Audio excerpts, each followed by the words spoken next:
안녕하십니까? 축복된 안식일 오신 여러분들을 진심으로 환영합니다. 주님 안에서 참된 평안과 또 쉼을 누리는 귀한 안식일 되기를 소망합니다.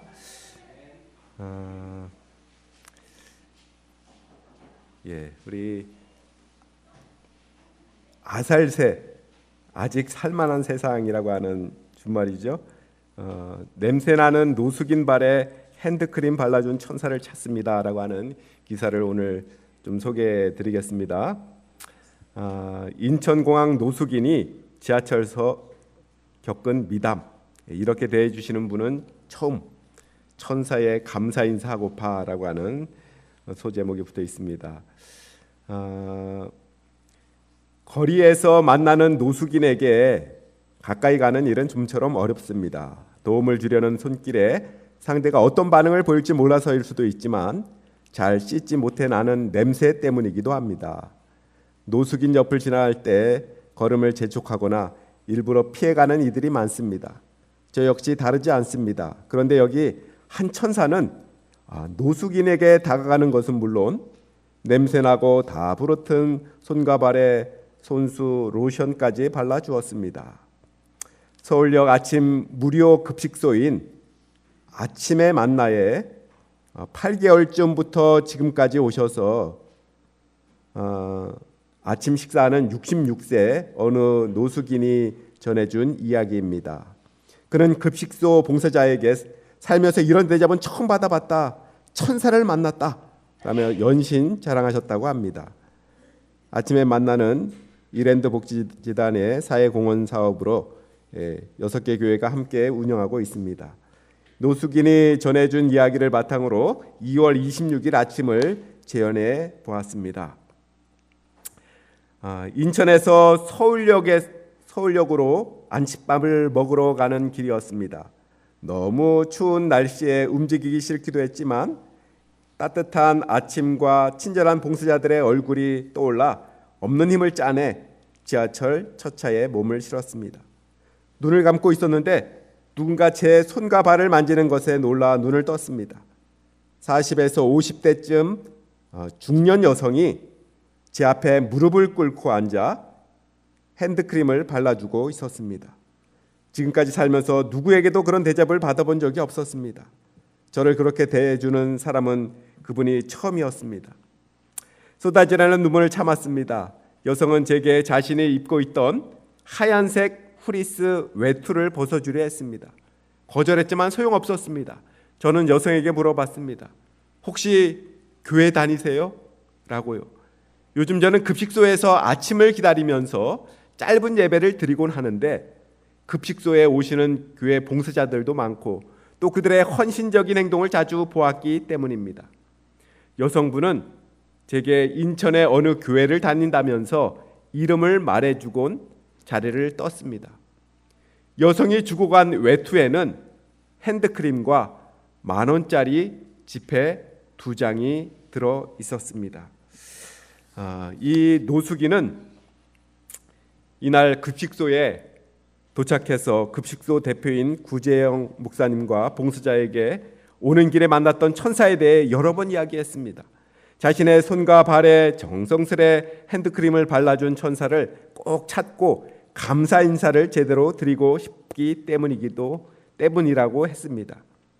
한겨울에도 맨발에 슬리퍼만 신어서 손과 발이 모두 부르튼 이 노숙인에게 급식소 봉사자들은 방한용품을 드린다고 말한 적이 여러 번 있었지만 노숙인은 지금 깨끗한 상태가 아니니 몸과 마음이 정돈되었을 때 그 옷을 입고 싶다.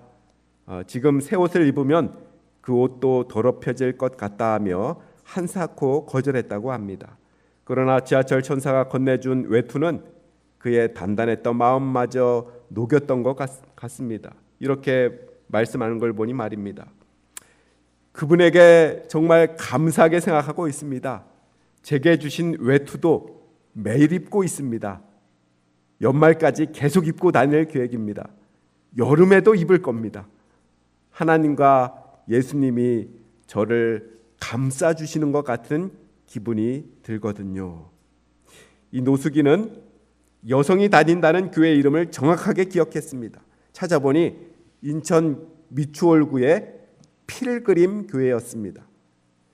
김형석 담임 목사에게도 전화를 걸어보았습니다. 김 목사는 20일 그런 분이 우리 교회 성도이신 게 참 고마웠다. 더 좋은 목사가 되라고 격려해 주시는 것 같았다고 말했습니다. 다만 미담의 주인공을 찾진 않았다고 했습니다.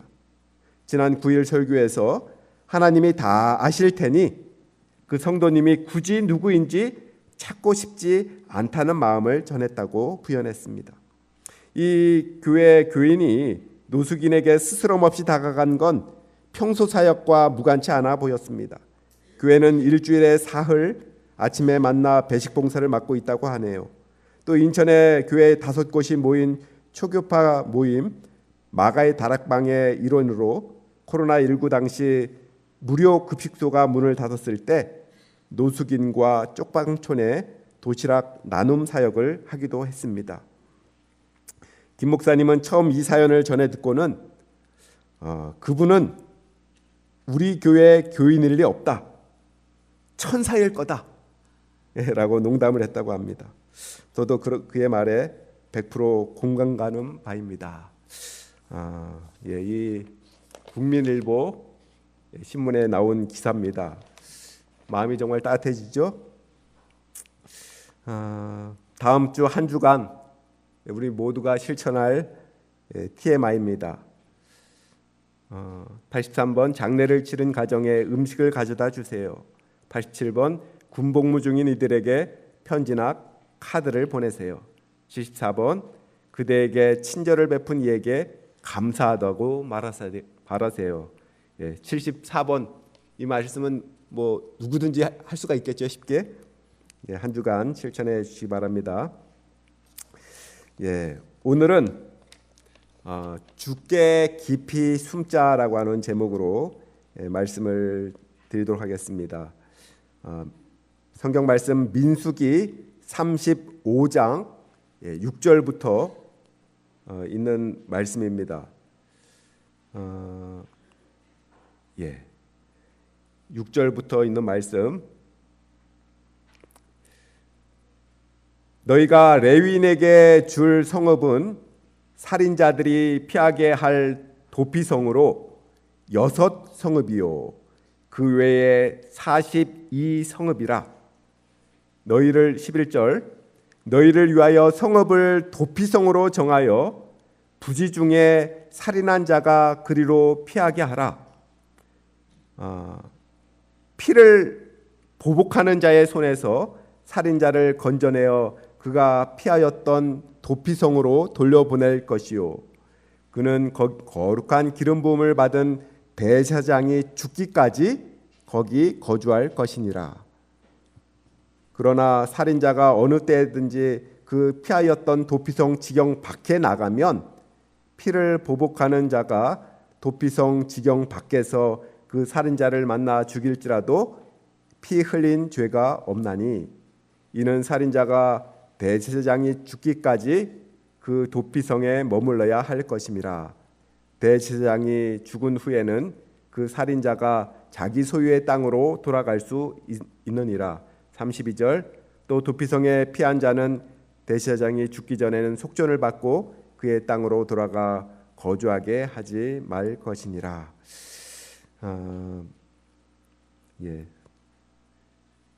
14절 15절 말씀을 좀 잘못 띄었는데요. 제가 좀 읽겠습니다. 새 성읍은 요단 이편에 두고 새 성읍은 가나안 땅에 두어 도피성이 되게 하라. 이 6성읍은 이스라엘 자손과 타국인과 이스라엘 중에 거류하는 자의 도피성이 되리니 부지 중에 살인한 자가 그리로 도피할 수 있으리라.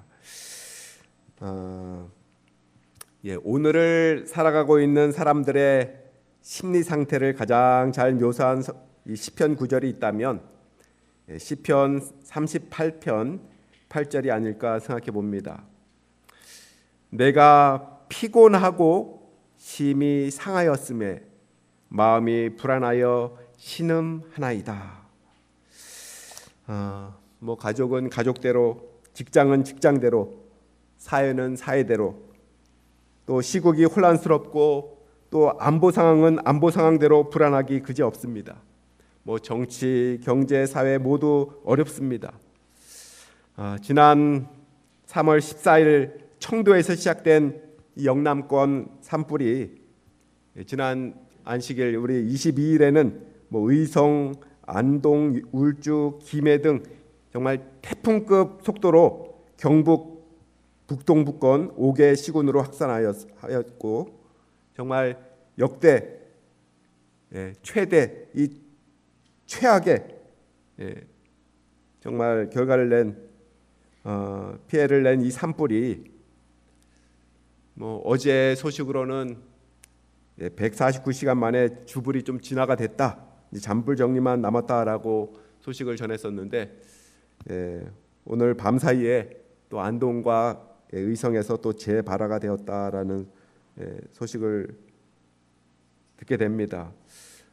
어제 기준으로 인명피해가 사망 28명, 중상 9명, 정상 28명 등 65명이고 이재민이 3만 3천여 명이 발생했다라고 이야기를 합니다. 피해 면적은 서울의 80%에 해당되는 그런 면적이 불에 탔습니다.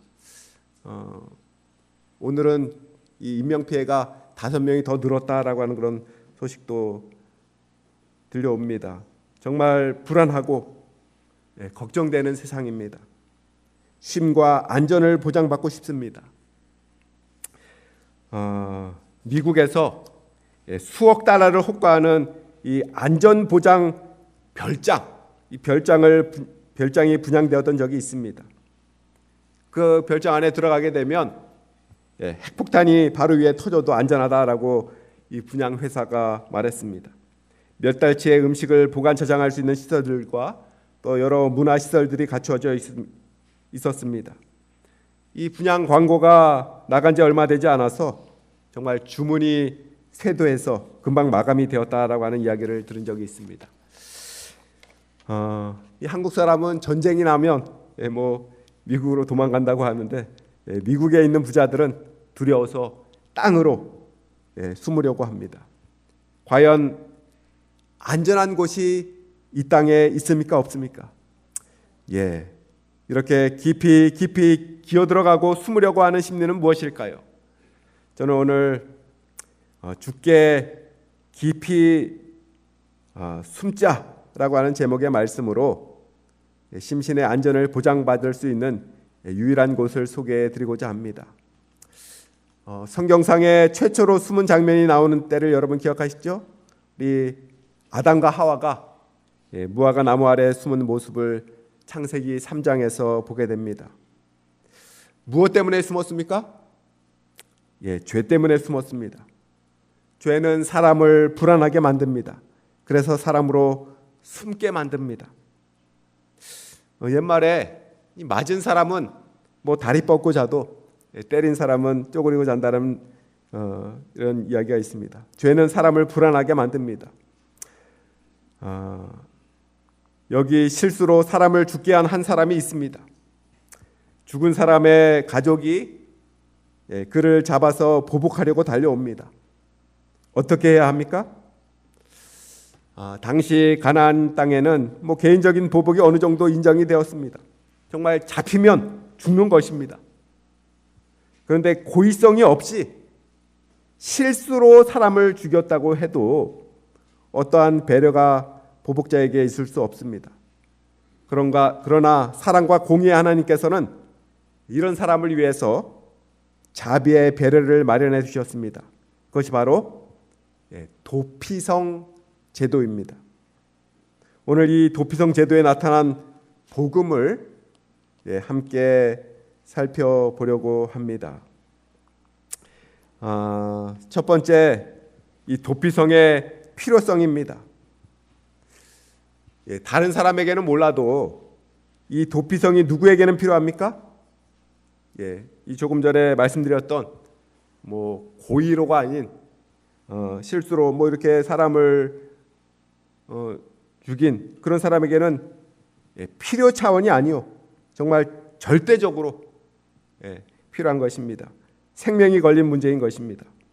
하나님의 명령에 의해 마련된 이 도피성에 들어가는 사람은 살 수가 있었습니다. 하지만 들어가기를 거절한다면 안전을 보장받을 수 없습니다. 이 도피성은 실수로 살인한 자들을 구제하기 위해서 마련된 장소입니다. 이 도피성은 죄의 결과, 직면하게 된 그 사망의 도전에서 피할 수 있는 유일한 곳인 바로 예수 그리스도를 상징하기에 충분한 그런 장소요 또 제도입니다. 부자 선지자 하곤 116쪽에 보면 이렇게 말씀합니다. 고대 하나님의 백성을 위해 지정된 도피성은 그리스도 안에 준비된 피난처의 상징이었다. 이러한 이 땅의 도피성을 마련하셨던 동일한 자비로우신 구주께서는 그의 보혈을 흘리심으로 하나님의 율법을 범한 자들을 위하여 저희가 둘째 사망에서 피하여 안전함을 얻을 수 있는 확실한 피난처를 준비하셨다라고 말씀합니다. 여러분은 이 도피성의 필요성을 아주 강하게 느끼십니까? 아니면 별로 필요하지 않습니까? 별로 도피성 필요를 느끼지 못하고 살죠. 왜 그렇습니까? 죄인이 아니기 때문에 그렇습니까? 그렇습니다. 사람을 죽이지는 않았기 때문입니다. 그러나 성경은 모든 사람이 죄인이며 또 모든 사람이 죽음에 의해서 도전을 받고 있음을 지적하고 있습니다. 로마서 3장 23절 모든 사람이 죄를 범하였음에 하나님의 영광에 이르지 못하더니 그러므로 저와 여러분을 포함해 이 도피성의 도움이 필요되지 않는 사람은 아무도 없다라고 하는 것입니다. 이 사망의 권세에서 자유로울 수 있는 사람은 아무도 없습니다. 예수님의 공로 없이 스스로 생명을 보존할 수 있는 사람은 없는 것입니다. 옛날 하늘로 올림받은 에녹이나 엘리야조차도 예수님의 피공로가 없었던들 하늘에 이르지 못할 자들이었습니다. 장차 흘리실 보혈을 조건으로 가불된 그런 영생인 것입니다. 이 도피성은 어떤 이론이 아니고 실제입니다. 죄인이 이 원수가 쫓아오는데 도피성이 필요하느니 마느니 논할 시간이 있습니까? 피해서 살든지 피하지 않고 그대로 있어서 죽든지 그것은 선택의 자유인 것입니다. 인류에게 예수님은 이론이 아니고 실제입니다. 하나님께서 이 땅에 오셨다.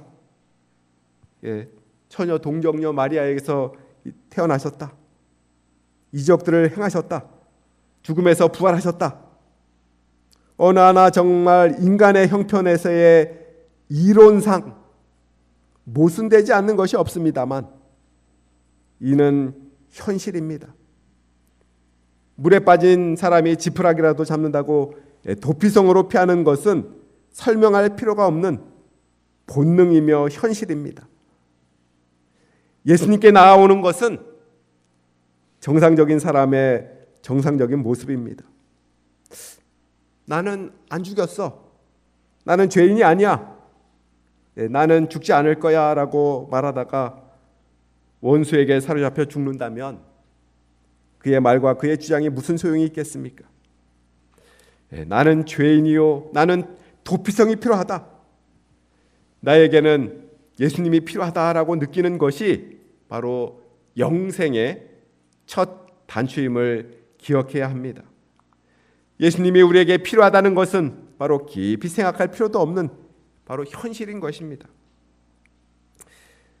죽음의 올가미를 들고 달려오는 이 원수 마귀를 피해서 본능적으로 숨어야 하는 것, 바로 이것이 우리의 삶인 것입니다. 사랑하는 성도 여러분, 우리 모두 정말 확실한 피난처 되시는 예수 그리스도께 피하심으로 안전함과 구원을 얻게 되시기를 간절히 바랍니다.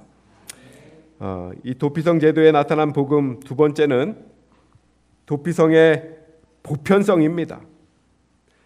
본문에서 보았듯이 도피성에 들어가는 자는 자격 요건이 필요 없습니다.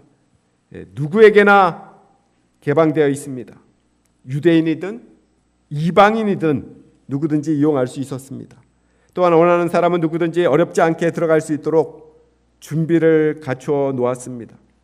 바로 요단강을 중심으로 세 곳씩 성을 지정해서 도피성으로 삼았습니다. 이 성은 어느 지점에서든지 한나절이면 달려가서 들어갈 수 있는 그런 거리에 위치해 있었습니다.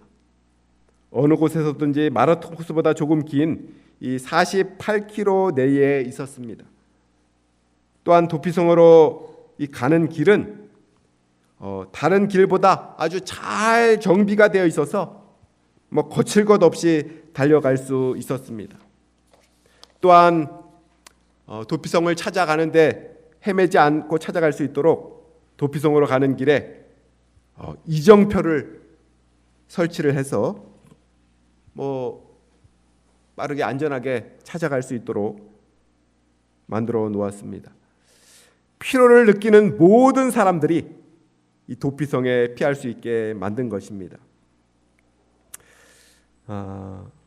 칼빈은 그의 5대 교리, 전적인 타락, 예정론, 제한적 속죄, 저항할 수 없는 은혜, 성도의 견인 이론을 통해서 이 아담의 죄로 인해서 모든 사람은 전적으로 타락해서 영생의 소망을 잃게 되었다. 그러나 사람의 이 사랑의 하나님께서는 미리 보실 수 있는 능력을 통해서 구원할 사람을 미리 정해 놓으시고 그 사람들만을 위해서 제한적인 속죄를 이루셨으며 저항할 수 없는 은혜에 의해서 구주를 믿게 하신 후에 주를 받아들인 그들은 결코 떨어지지 않게 이끌어서 견인해서 하늘까지 데려가신다. 이렇게 칼빈은 가르쳤습니다. 그러나 미래를 보실 수 있고 또 아신다는 그 예지, 저희 교회는 예정론을 믿지 않죠? 예지, 이 예지는 예정과는 조금 다른 개념입니다. 물론 우리의 구원 여부에 대해서 하나님께서 다 아십니다. 그러나 그것이 우리의 운명을 결정지어 놓으신 것은 아닙니다. 우리 예수님께서는 우리가 즐겨 암송하는 요한복음 3장 16절 믿는 자마다 누구든지 구원을 얻게 하시려고 이 땅에 오셨음을 말씀하고 계십니다. 구원 자격에 대한 제한은 하나님의 사랑과 또 공의에 대한 오해에서 비롯된 것입니다. 이런 구원의 보편성 때문에 여기 계신 저와 여러분에게도 바로 복음이 되는 것입니다. 이 노아 홍수 때에도 도피성이 있었습니까? 노아 방주를 통해서 구원을 얻게 하셨습니다. 홍수를 대비하여 마련하신 이 도피성인 이 노아의 방주, 이 노아의 방주는 누구에게든지 개방이 되어 있었습니다. 120년간의 방주 제조 기간, 바로 그거는 은혜의 시기였습니다. 당시에 죽은 사람들 중에 방주에 못 들어가서 죽은 사람은 없습니다. 단지 방주에 안 들어가지 않아서 죽은 것입니다. 저와 여러분이 예수님께 나아가는데 어떠한 자격 요건이 필요되지 않습니다. 많은 사람들이 예수님께 나아가는데 뭔가 먼저 해결해야 할 것처럼 생각해서 주저합니다. 그러나 오히려 이 도피성에 갈 때에 뭐 이것저것 챙겨서 가다 보면 원수에게 사로잡히기 쉽습니다. 정말 무조건 도피성으로 뛰어야 하는 것입니다. 예수님의 품, 도피성 같은 피난처 되시는 예수님의 품은 항상 개방되어 있습니다. 바로 이 교회도 도피성과 같은 곳입니다. 교회는 어느 누구에게나 개방되어 있어야 합니다. 그 도피성 안에 거하는 저와 여러분도 또 같은 어려움을 겪고 죄를 짓고 같은 입장으로 들어오는 사람들에게 뭐 텃세를 부려서는 안 됩니다. 그 안에 있는 우리도 조금도 나을 바가 없는 사람들이기 때문에 그렇습니다.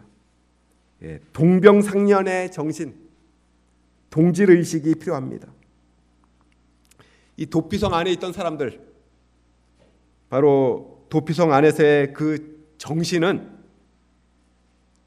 죽을 수밖에 없었는데 제2의 생명을 얻게 된 데 대해서 정말 감사의 정신을 갖고 있는 사람들이 모인 것입니다.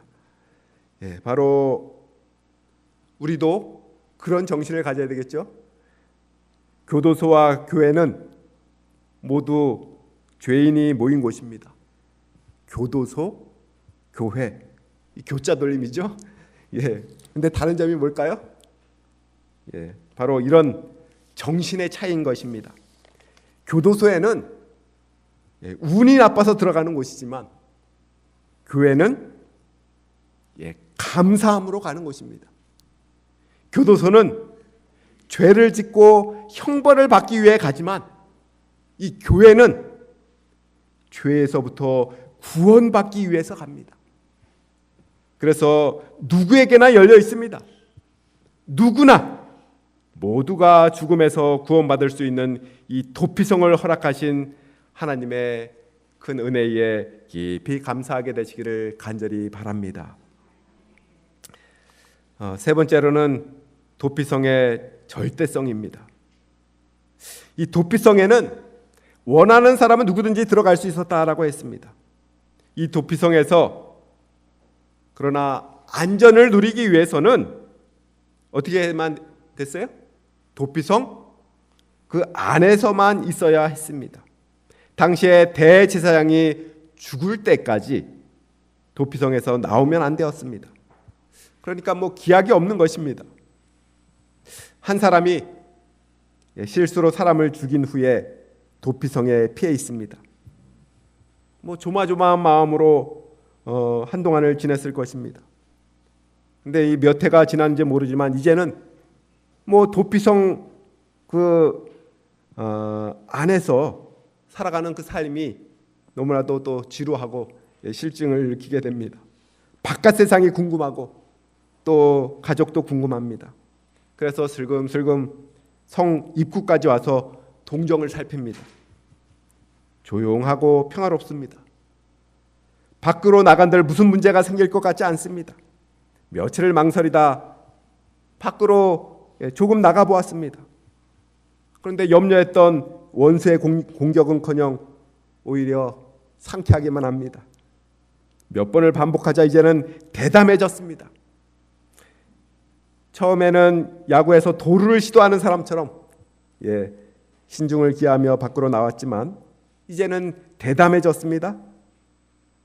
결국 그 사람은 원수에게 발견이 되어서 최후를 맞이하게 됩니다.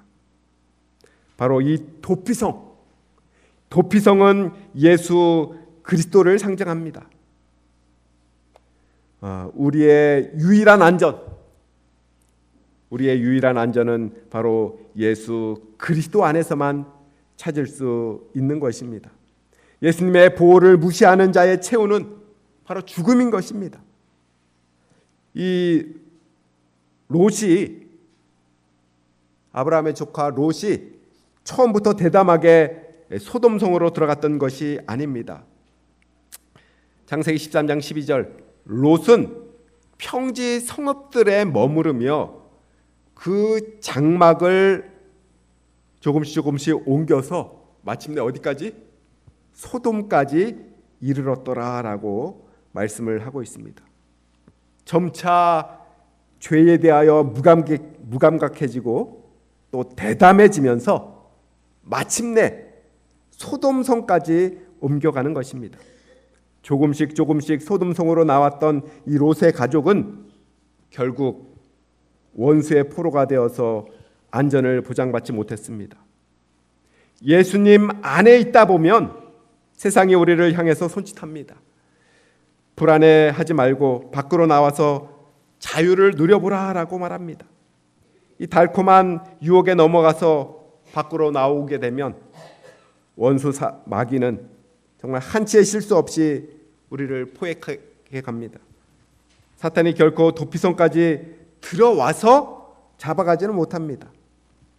성 밖으로 나가지 않는 한 이 원수의 손에 잡히는 일은 없을 것입니다.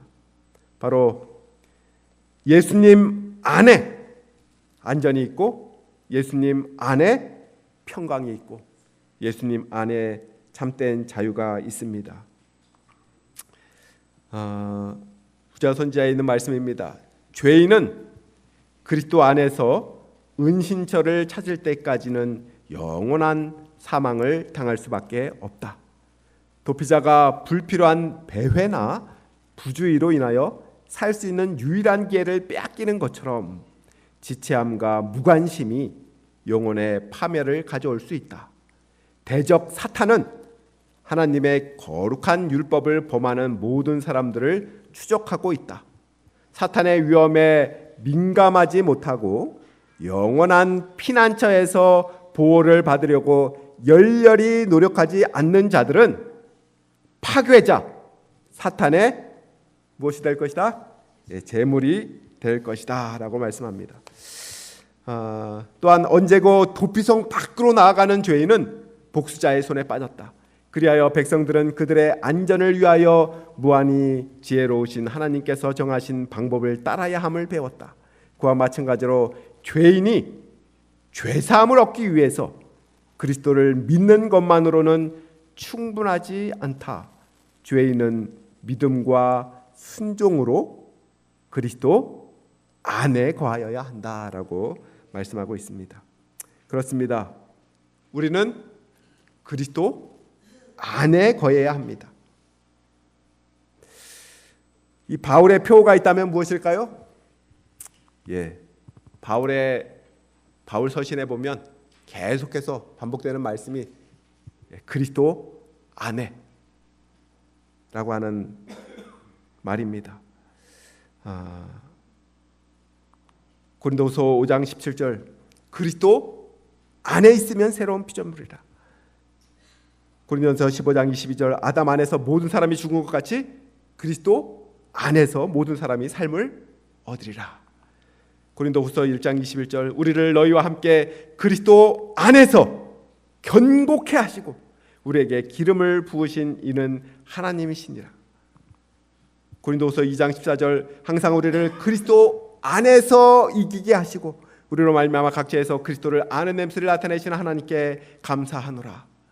에베소 1장 3절부터 보게 되면 20절까지의 찬송하리로다 하나님 곧 우리 주 예수 그리스도의 아버지 그리스도 안에서 하늘에 속한 모든 신령한 복으로 우리에게 복 주시되 곧 창세전에 그리스도 안에서 우리를 택하사 우리로 사랑 안에서 그 앞에 거룩하고 흠이 없게 하시려고 우리가 그리스도 안에서 우리가 그의 은혜의 풍성함을 따라 그의 피로 말미암아 구속 곧 죄사함을 받았으니 그 뜻의 비밀을 우리에게 알리셨으니 곧 그 기쁘심을 따라 그리스도 안에서 때가 찬 경륜을 위하여 예정하신 것이니 하늘에 있는 것이나 땅에 있는 것이다 다 그리스도 안에서 통일되게 하려 하심이라. 이는 그리스도 안에서 전부터 바라던 우리로 그의 영광의 찬송이 되게 하려 하심이라. 그 능력이 그리스도 안에서 역사하사 죽은 자들 가운데서 다시 살리시고 하늘에서 자기의 오른편에 앉히사. 바로 에베소 1장 3절부터 20절에 7번에 걸쳐서 그리스도 안에서라고 하는 단어가 나오고 있습니다.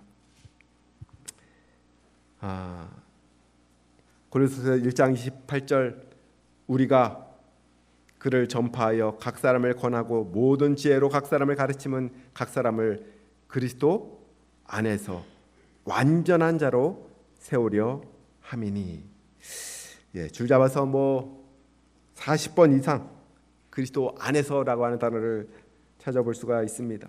사탄이 우는 사자처럼 삼킬 자를 찾아서 헤매고 있습니다.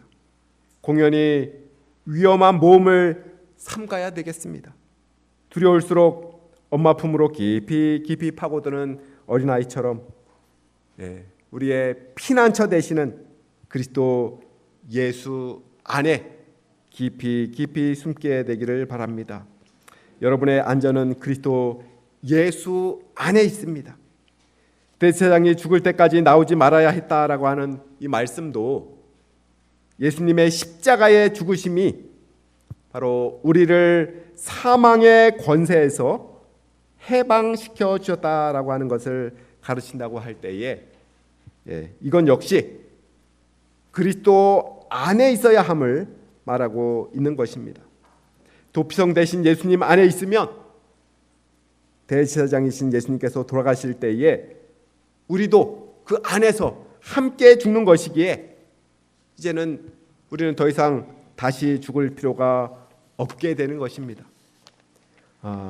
로마서 6장 8절 만일 우리가 그리스도와 함께 죽었으면 또한 그와 함께 살 줄을 믿노니 11절 이와 같이 너희도 너희 자신을 죄에 대하여는 죽은 자요 그리스도 예수 안에서 하나님을 대하여는 산 자로 여길지어다. 아멘. 도피성 안에 있지 않다면 이 대제사장이 100번 죽은들 소용이 없습니다. 여러분 조금 복잡합니까? 결론은 간단합니다. 우리의 안전은 어디에서만 유일하게 찾을 수 있다고요? 예수 그리스도 안에서만 찾을 수 있다라고 말씀합니다. 예수님께서도 자신 있게 강조하십니다. 내 안에 거하라. 나도 너희 안에 거하리라. 나는 포도나무에 너희는 가지라. 그가 내 안에 내가 그 안에 거하면 사람이 열매를 많이 맺나니 나를 떠나서는 너희가 아무것도 할 수 없음이라. 사람이 내 안에 거하지 아니하면 가지처럼 밖에 버리어 말라지나니 사람들이 이것들을 모아다가 불에 던져 사르느니라. 이 아담과 하와처럼 무화과 나무 아래서 안전을 누리려고 하는 생각이 들 때마다 머리를 흔들어 떨어버리게 되시기 바랍니다. 안전은 어디에만 있다고요? 바로 그리스도 예수 안에서만 찾을 수 있는 것입니다.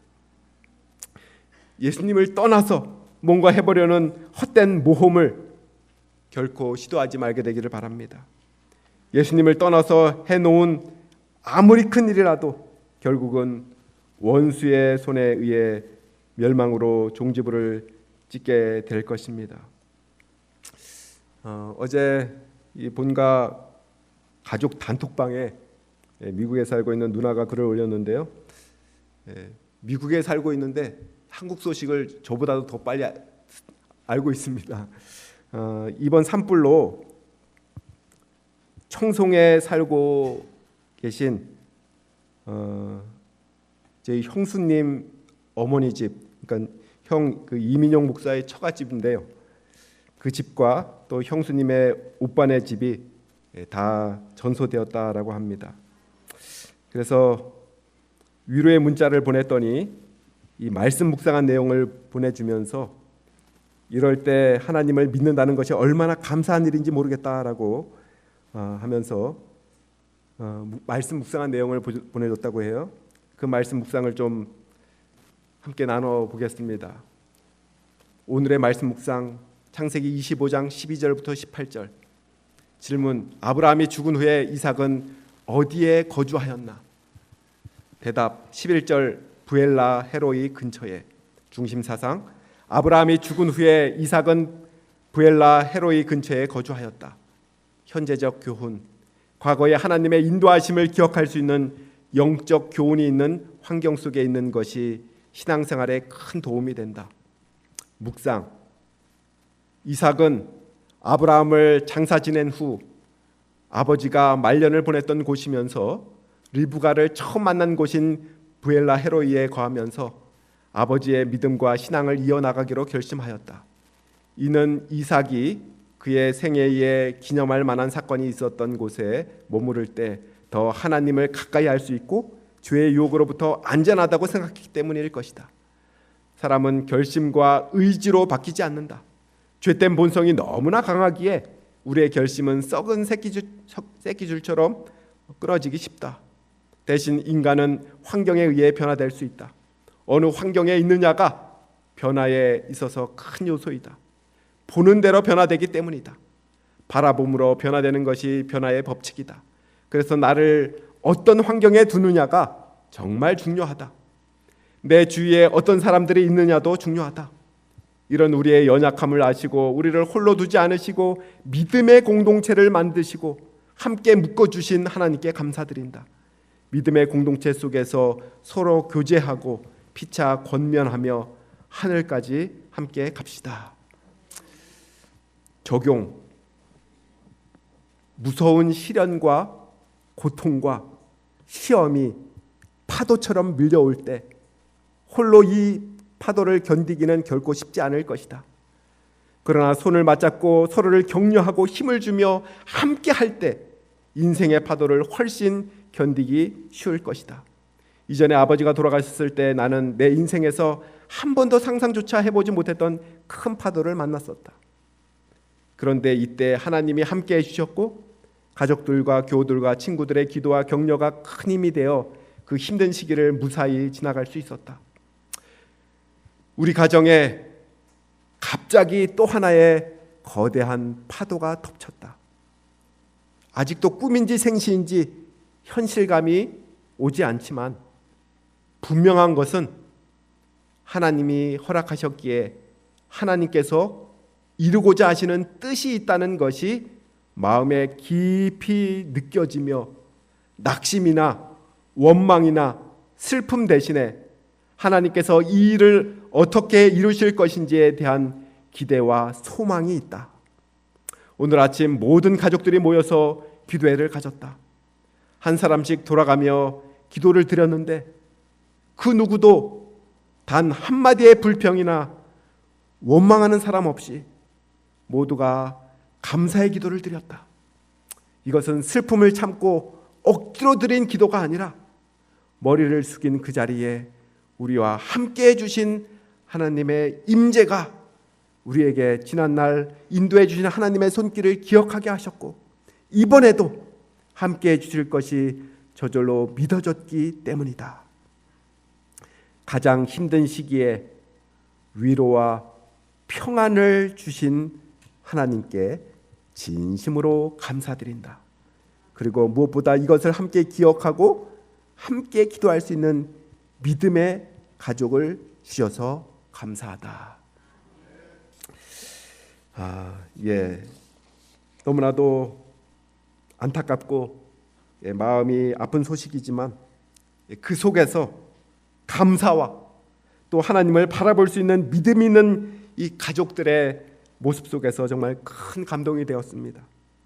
큰 시련과 고통 속에서도 정말 절대적으로 하나님을 신뢰함으로 주 안에서 이 마음의 평안과 쉼을 누리며 또 하나님께서 선한 길로 인도해 주시기를 간절히 기도합니다. 사랑하는 우리 북수원교회 성도 여러분, 여러 가지 환난과 어려움이 있다 할지라도 예수님께 깊이 숨음으로 사탄의 어떠한 공격에도 안전을 누리게 되시기를 간절히 바라면서 이 시간 말씀을 줄이겠습니다.